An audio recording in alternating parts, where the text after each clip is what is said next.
Sim, eu tenho um livro. Um livro, porque eu, na verdade, a modéstia à parte, acho que a pessoa nunca deve ficar se vangloriando por nada. As pessoas que devem reconhecer, né? Mas, no caso, se a gente também não falar, as pessoas às vezes não acabam sabendo. Mas eu fui o juiz que implantei o julgamento por videoconferência no Brasil. Em 2007, 2008, eu já fazia julgamentos utilizando a videoconferência, né? Então já fazia julgamentos utilizando a videoconferência. E em 2014, eu fiz um julgamento cujo acusado estava no Rio de Janeiro por videoconferência. Então ele foi julgado pelos jurados aqui em Campo Grande, todavia ele estava no Rio de Janeiro. E à época existia muita controvérsia sobre essa prática, sobre a legalidade dessa medida, mas era a alternativa que tinha, porque o Estado não trazia, não escoltava o preso para Campo Grande, porque implica em custo altíssimo, implica em uma série de fatores, viaturas, policiais, diária, e então Uma operação. uma operação custosa e também perigosa, porque muitos presos podem ser resgatados, com certeza absoluta, né? Então, e não vai só um ou dois policiais, tem que ser no mínimo duas viaturas para buscar determinados presos, ou de avião, né? Então, o caminho que restava era o julgamento por videoconferência. E assim foi feito, deu certo.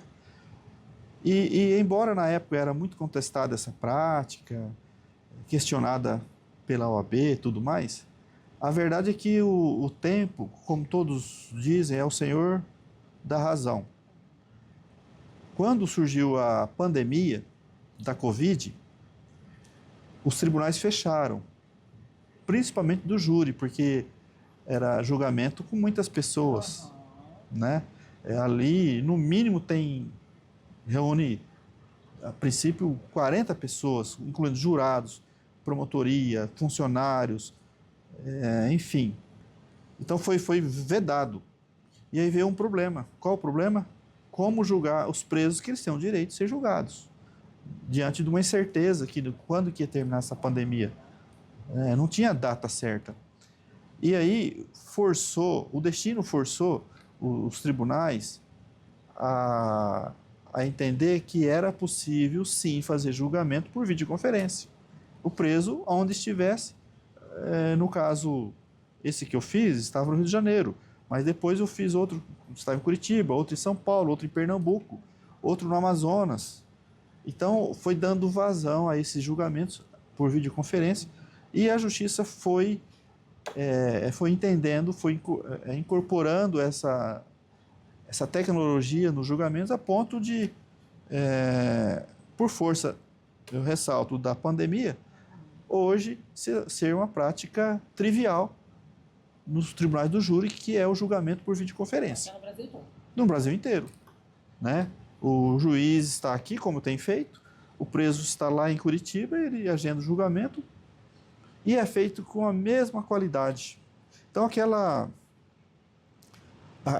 preocupação, aquela histeria que existia, que se feria direitos dos réus, porque eu não devia fazer isso, porque tinha que o réu estar presente à frente dos jurados para fazer um julgamento correto. Isso foi se desfazendo com o tempo, porque o próprio CNJ já disse, e eu também sempre falei, o julgamento de forma virtual ele é tanto quanto o julgamento real, na presença física. Mas olha só, a pessoa que fez, ele se inspirou. A princípio é uma coisa assim, sem muito mais a importância. Ó.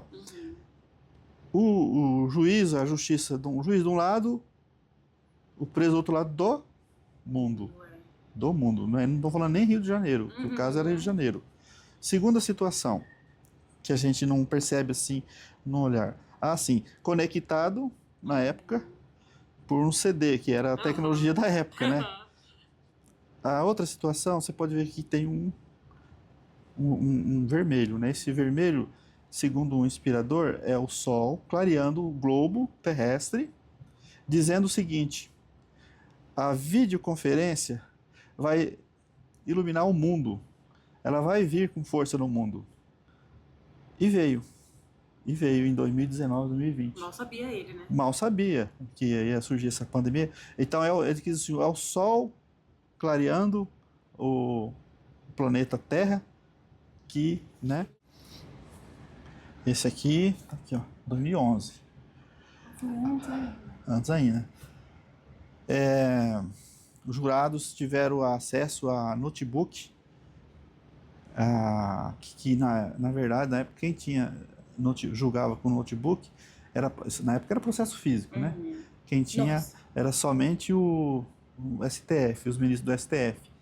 E aqui os jurados são pessoas simples que muitos não sabiam nem o que era no de computador. Tinha que escolher, saber quem é que tinha notebook, quem tinha, pelo menos sabia manejar. E a OAB também resistiu. É só acessar o